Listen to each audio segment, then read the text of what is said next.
So Elon Musk decided to have a chat about BBC and how much he respects BBC, and ask his fellow presenter if he also likes BBC, which Why are you saying it like that? because that's how they kept saying it in the interview. Oh, really? A lot of it, They don't like, say the BBC, like no, he every kept, normal person. and Elon starts the interview with like, "So do you like BBC?" and then just starts manically laughing like a supervillain.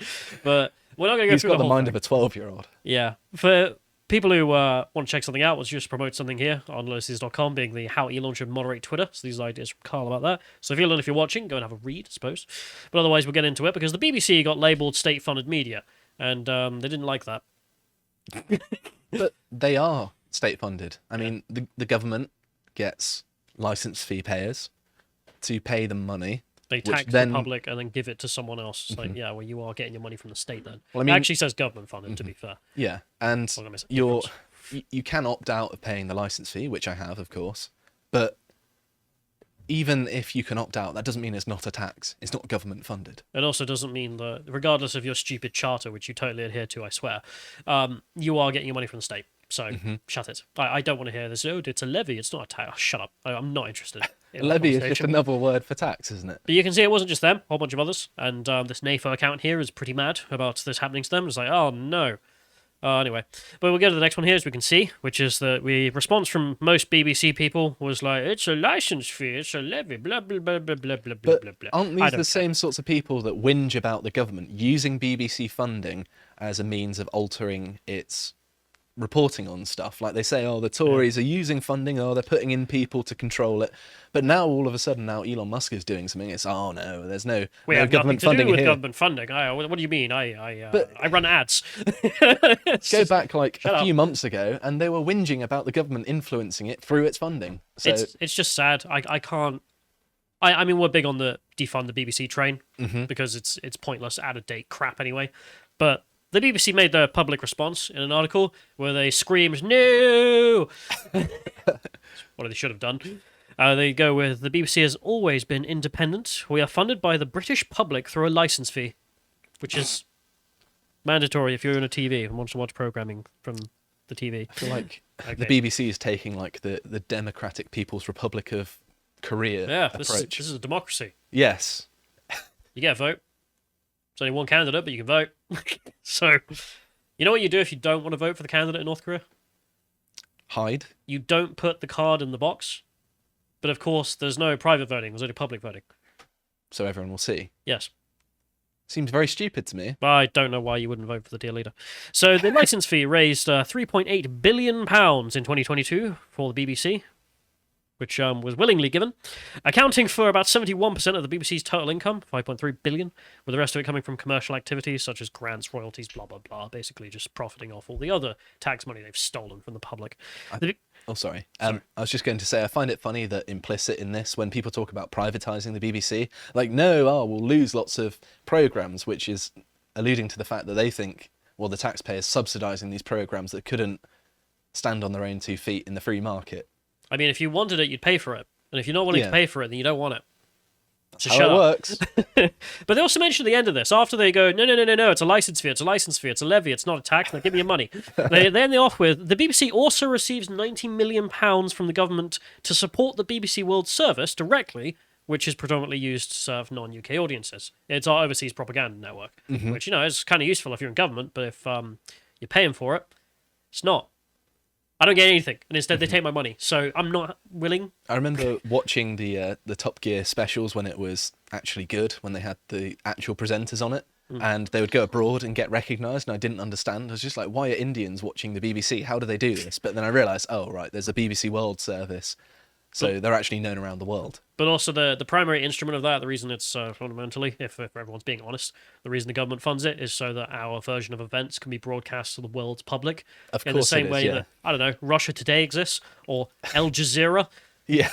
It's almost like they saw what we were doing and went, I want some of that. So, yeah, whatever. But we'll go to the BBC, because they uploaded a version of events where they sat down with Elon. You'll notice it's only 58 minutes, which is not how long the conversation was.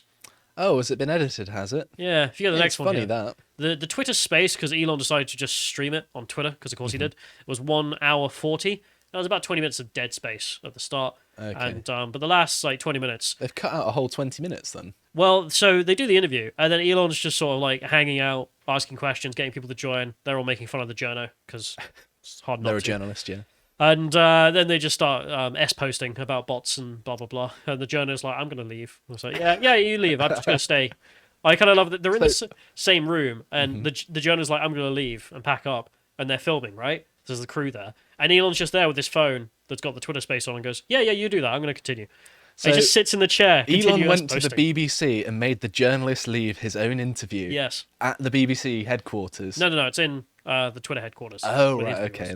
I was going to say, if he did that, that would have been like the most alpha male move ever. But the interviewer did leave the interview. That's still funny, yeah. That's the funny part. But anyway, we'll get into the clips because I watched the whole thing. Clip down the video so we can enjoy some visuals. I've deliberately avoided watching this so I can delight in it now, although I did see a clip that you haven't included. There have been some that have gone viral, but we'll get to those. We'll start off with what I thought was the most interesting stuff in chronological order. So the first thing here being, why did you fire so many people? And Elon just is like, well, I would have gone bankrupt otherwise, you moron. So let's play them talking about this.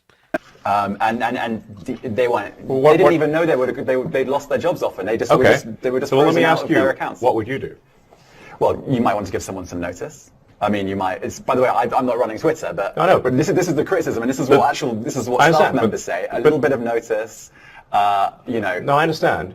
If you have 4 months to live, 120 days. In 120 days, you're dead. So what do you want to do? How much are you worth? I don't know. But I mean, we're talking about around the $200 billion mark. I mean, it's not quite. You're framing it in a way that you know that it had a few months to live. You're quite a rich man. I sold a lot of Tesla stock to close this deal. I did not want to sell the Tesla stock. Okay. It's very embarrassing for that journalist, isn't it? Because he's basically saying, yeah, I have lots of my money in assets, you moron. I don't want to liquidate my stock to then prop up a failing business. It's not even just that. Like, this dynamic sets it for the whole conversation. There's no solutions, no knowledge, just whining that this guy doesn't get his way, the journo there. Because he's been working in North America for years. He's the BBC's representative there. He just works on tech. So what he's been spending his time doing is whining about Elon Musk. So no surprise. But he's complaining there. So you had, I think Twitter, Elon goes on to mention it, that they had like 8,000 employees. Okay? A lot of people to pay. And when he brought Twitter, there was such a deficit, and as he says, 120 days, they would have had to declare bankruptcy. There just was no money. These people weren't making any money. None of these jobs actually existed. They were just living off the company, and it was about to die. And in which case, this guy turns to him and says, why don't you just sell your Twitter stock? Don't these people deserve your money? So no, they're not making any money. Why would I keep them employed? So, yeah, they will get fired instead. But I just love how this guy here is like, just make yourself bankrupt to finance thousands of people who don't make any money. I don't think he understands that very rich people have all of their money in assets, because if you just sit on a big pile of cash, funnily enough, the government steals it through inflation. Sure, but it's just more the fundamental point that he's like, well, you should have just paid for all these people to not have real jobs. Yeah, these people that are doing nothing to benefit you. And anyway, if you run multiple businesses, you want each business to be its own self-sustaining thing. You don't want to just subsidize a business for the sake of it. Then there's no point. That's not how leftist economics work. Oh, Sacrifice everything for the ideology.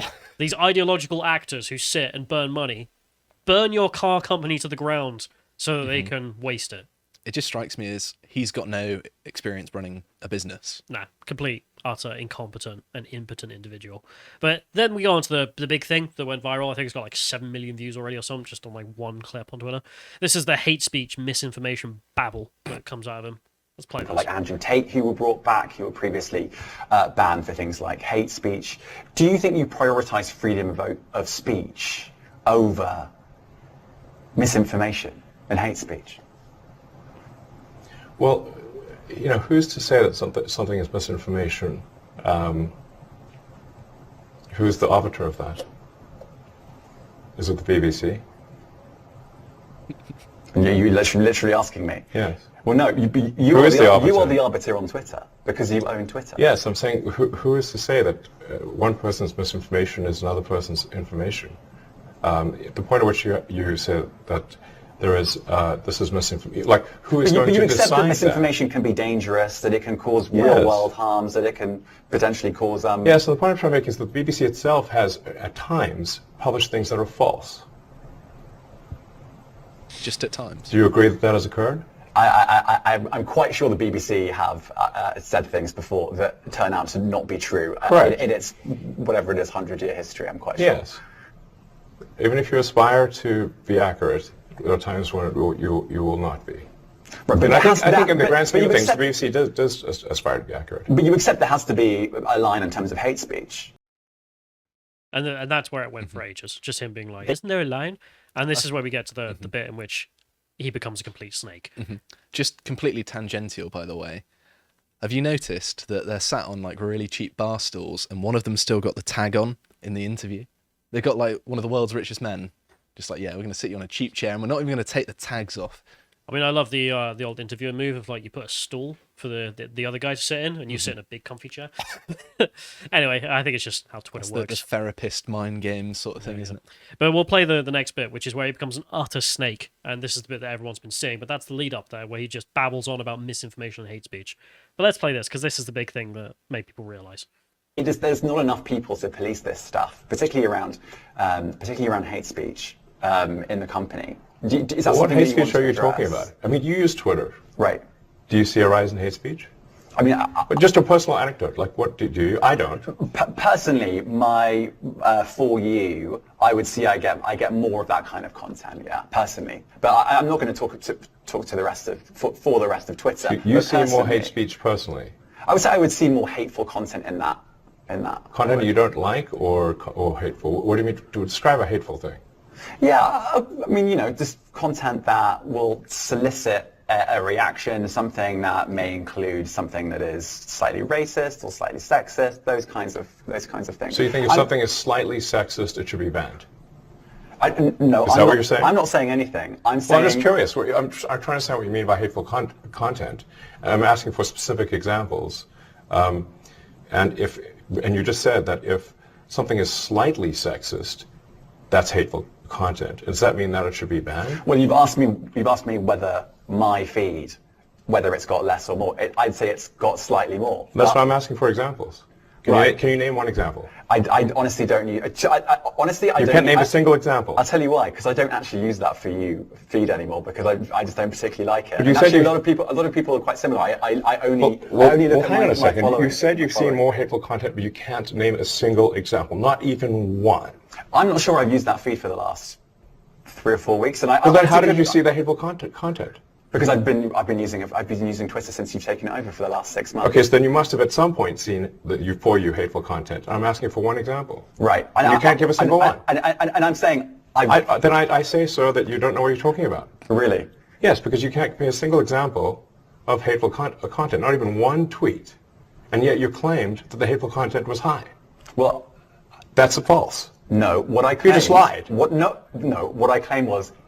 there are many organizations that say that kind of information is on the rise. Now, whether it has on my feed or not, I mean, right, and literally you can look at something one. like the Strategic Dialogue Institute in the UK. They will say that. So look, people will say all sorts of nonsense. I'm literally asking for a single example, and you can't name one. Right, and as I already said, I don't use that feed. But then how would you know that? I don't think this is getting anywhere. You literally said you experienced more hateful content, and then couldn't name a single example. Right, and as I said, that's absurd. I haven't actually looked at that feed. Then how would you know there's hateful content? Because I'm saying that's what I saw a few weeks ago. I can't give you an exact example. Let's move on. We only have a certain amount of time. Wow. Yeah, let's move on. I mean, Elon handled that like an absolute champ. I almost want to do the Wayne's World thing of we're not worthy. Well, it's not particularly difficult. No, but the fact he stuck at it, he was just like, yeah, you're lying. No. He just said it straight to his face there and then. This is the thing that everyone's been waiting for, because these people, like this guy's, as I mentioned, working in North America in tech reporting for years. He would go and speak to Susan Wojcicki, and he would give the question of, isn't hateful content on the rise? What would Susan Wojcicki say? Yes. Someone who is in on the delusion, someone who's in on the ideology. And she's like, well, we're combating it, blah, blah, blah, and blah, blah, blah. And then you go to Mark Zuckerberg, who would say, well, we take it very seriously. And instead, Elon just asked him, well, what is it? That's what you need to do, though, is you just say, give examples. Why is that And- hateful? And just interrogate the idea, almost like employing the Socratic method, just questioning them. Sorry. No, but if these people, if everyone in the room was a leftist, this wasn't live streamed to the public, what would have happened is when you ask, well, what is it? They would have said, well, stuff that's hateful, sexist, blah, blah, blah. And everyone would have agreed and gone, okay, yes, and then All that stuff patted must be themselves banned. on the back. We're all part of the censorship committee. Instead, because this is being live streamed through Twitter Spaces, this chap here knows he can't get away with that BS. I mean, it's why I can't even really hate the guy. He's just so transparent. I got so much secondhand embarrassment for the way he conducted himself there. Even though, I mean, I don't agree with the guy, you can't help but be like, oh, for goodness sake, that's... No, but so bad. this is entirely normal. This is why don't debate the right was always the rule of thumb. This is why these conversations don't get had until very recently. And the only reason they're having to have it with Elon is because he just goddamn brought it. And the other example of this in the current time is Matt Walsh. The fact that there was the policy of do not debate the right on transgenderism, and then when you do with Matt Walsh, crumbles immediately, the whole thing. And it is not a, man, we lost that. It's a KO in ideological debating terms. And the point of hate speech here, completely gone. What is it? Oh, it's slightly sexist content. Name it. Oh, I haven't got any, because if I name one, I'll look like a goddamn retard. I'll look like an actual child who is upset because, I don't know, Chris Reagan said that women exist or something like that, right? And that'll be enough for him to be like, well, that needs to be banned, because that's where it was going and where it was. Is comical. Also, on the point of him saying, well, I don't use Twitter. So that's why I can't name one. You're claiming something's there, but when questioned about it, I don't use it, yeah. I use it, I've seen more. Name an example. Well, I don't use it, so I haven't seen recent... It's very... I would call it slimy, but it's so transparent, as you say, that it's not even underhanded. It's just like... It's like This is how you catching operate. a toddler Yeah. with like chocolate around their mouth. Just like, have you been in the cupboard tonight? No. And he's like, but you've got chocolate all around your face. And like, no, I don't. That's the brilliant thing about the Twitter files. For years, everyone on the right was saying it's demonstrably obvious these people are fudging the numbers. It's demonstrably obvious they're just banning people because they don't like political opinions. And then Elon just buys it and finds all the Go Woke shirts, releases all the emails where they're censoring people because the FBI have told them to.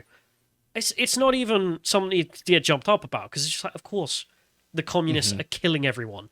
This is what they do. It's not a surprise. And if we go to his Twitter account, just a fact check, obvious liar. Like, we can see your tweets. You were using Twitter for quite a while running up to the interview every other goddamn day because you're addicted as everyone else in your sphere. And yeah, you're just a liar. Just off. It's pathetic. But then the other big thing that went viral is that, well, this guy, of course, thought this was going to be a struggle session where he would sit and pick on Elon for being a bad man, and then deceptively edit the footage so that he looks like he's the reasonable one and Elon's a madman. Except he went, no, I'm going to live stream it. Now you have to show the whole footage. You look a moron, all of it. And also, you're not interviewing me here, my friend. Because let's talk about misinformation. Let's play that. COVID misinformation. You Amazing. You've changed the COVID misinformation Has rules. BBC changed its COVID misinformation?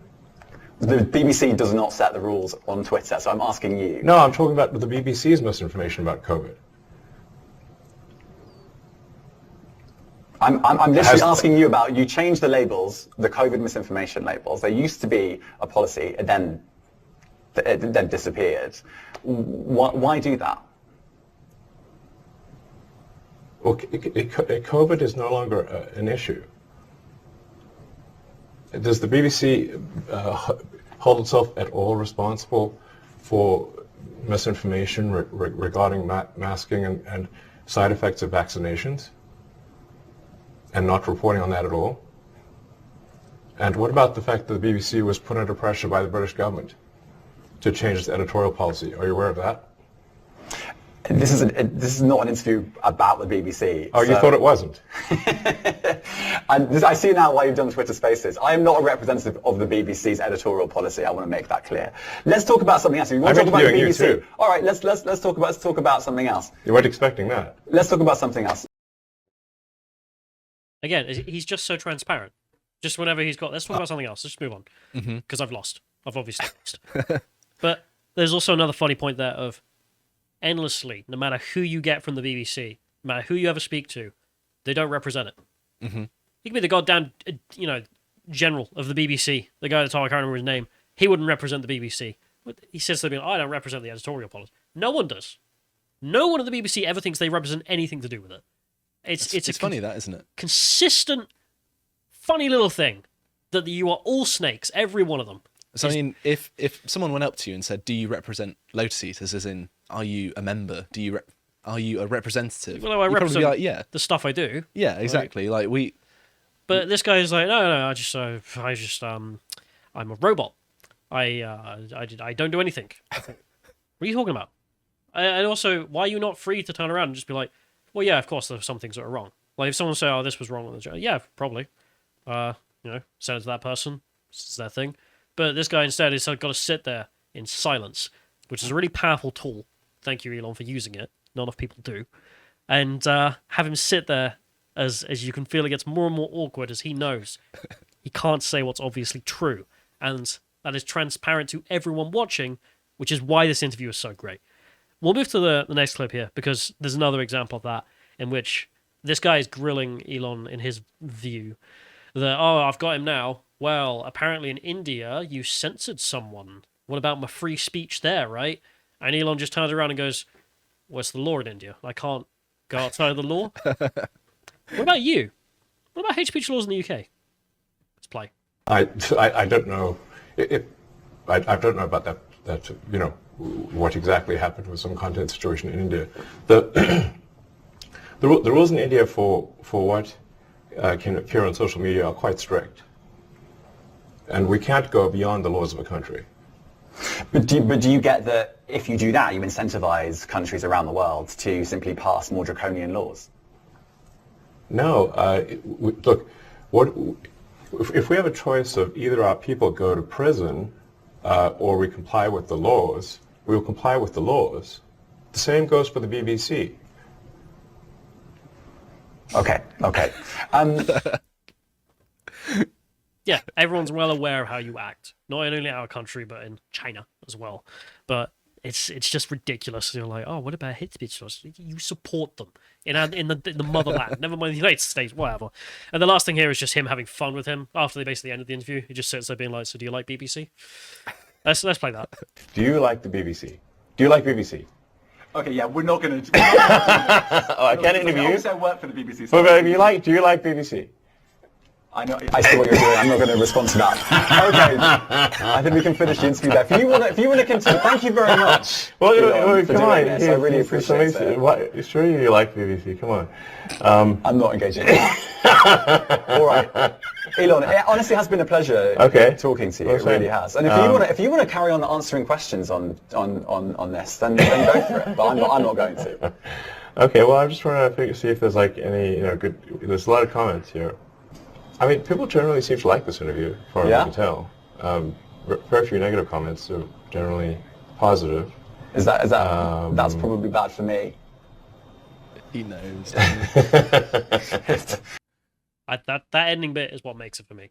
They know if the public likes something, it's against their narrative. Mm-hmm. Whereas if the public are mad, then they know they've done their job, which is to lie to the public. If the public can see and point out that you guys are full of S, that's when he sits there and goes, oh, it's bad for me. I've messed up. Like, I've let the cat out of the bag. The public can see how bad we are. It's like, yeah, because you're awful and you know it. Absolute terrible people. Which is why afterwards the news came out that NPR says it's no longer going to use Twitter because we're being bullied. Being bullied by pointing out facts. Yeah, they say this because Elon Musk decided to label them as state-funded, which, if you don't want that, stop accepting the state's money, which you won't, so suck a fat one. No one cares. If we go to the next one is here. We can just see here a tweet from them when they're whining about it. They just don't like having a mirror put up to them. So there's that. That's news. No one cares. Suck a fat one, NPR. You suck. Same for the BBC. Stop stealing the public's money. I think this is pretty... I think everyone can agree to this. Yes. Well, we'll end it off with the last thing here being Mahate, because, of course, afterwards, the BBC published some crappy article I'm not even going to pull up, because they just argued, well, what about this Twitter account that had an N-word in its name, and what about this organization that says there's hate on Twitter? And it's pathetic. Not even worth your time. What was worth your time is Glenn Greenwald's Twitter feed, because, of course, he just got the receipts. Because you may remember he mentioned, some organization says there's more hate on Twitter, in the same way that the man down the road, who should be selling pencils and is screaming at the sky, says that the end is nigh. I'm more willing to believe him, to be honest. But one of them isn't funded by the state. And this is the point, as Graham Greenwald points out here. After getting caught red-handed repeatedly lying, this BBC reporter finally pretends he has no view whatsoever, is just repeating the claims of ISD Global that maligns Twitter for being more hateful. Let's take a look at who actually funds this organisation that he quoted. Funders 2018 to present, Bill and Melinda Gates Foundation. We have the Omoyad Group, Open Society Foundation, George Soros there. We have Australia's Department of Foreign Affairs and Trade, Australia's Department of Home Affairs, the Danish Ministry of Foreign Affairs, the Danish Ministry of Immigration and Integration, the Department and Premier Cabinet of Australia Victoria, and the Dutch government, European government, Finnish, German government, Canadian government. That's interesting. Let's go to the next list here, because there's even more of that. I think the UN were back there as well. Facebook, Google, Google.com, Microsoft, YouTube. Okay, yeah, those aren't people who are in competition with Twitter at all. The Swedish government, the UK government, New Zealand, Norway, and the Netherlands again there. Yeah, it's all a game. It's all a state-funded club in which they just make up facts and then quote each other because that's important. Why? Because he's on the payroll as well. Actual terrible people. Best interview of the century because it was so transparent as this guy spoke about how awful these individuals are, and their reign of terror at twitter.com ended, and the world is better for it. If you appreciated that segment from the podcast The Lotus Eaters, you can go to lotuseaters.com to get access to all the premium contents on the site, such as the Symposium series, this episode on Nietzsche's Birth of Tragedy. If you'd like to find out what else is being put out, you can follow on Getter at lotuseaters_com on Getter. Thank you, and goodbye.